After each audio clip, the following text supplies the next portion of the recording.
રાજ્ય સરકારે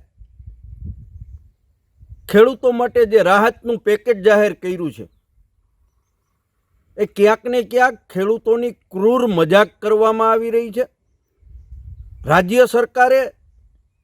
રાજ્ય સરકારના મુખ્યમંત્રી મંત્રીશ્રીઓએ એમના ધારાસભ્યશ્રીઓએ પણ ખેડૂતોને ભયંકર નુકસાની થયાનું સ્વીકાર્યું છે, ત્યારે ગુજરાતના 16,000 જેટલા ગામડાઓના ખેડૂતો વચ્ચે સરકારે 10,000 કરોડ રૂપિયાનું જે પેકેજ જાહેર કર્યું છે એ અપૂરતું છે।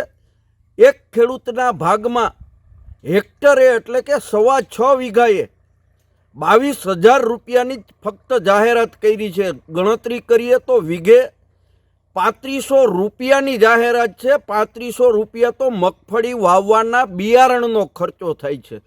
ક્યાંક ને ક્યાંક રાજ્ય સરકાર કીડીને હાથી બનાવી અને પ્રજાની સામે પેશ કરી રહી છે કે અમે 10,000 કરોડ રૂપિયાનું ઐતિહાસિક પેકેજ આપ્યું છે।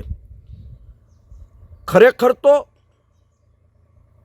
25-30 વર્ષની અંદર સૌથી વધારે કમોસમી વરસાદ, કોઈક જગ્યાએ 10 ઇંચ 15 ઇંચ જેટલો વરસાદ પડ્યો છે, ખેડૂતોને પારાવાર નુકસાની છે, ત્યારે આ પેકેજ ઓછું છે।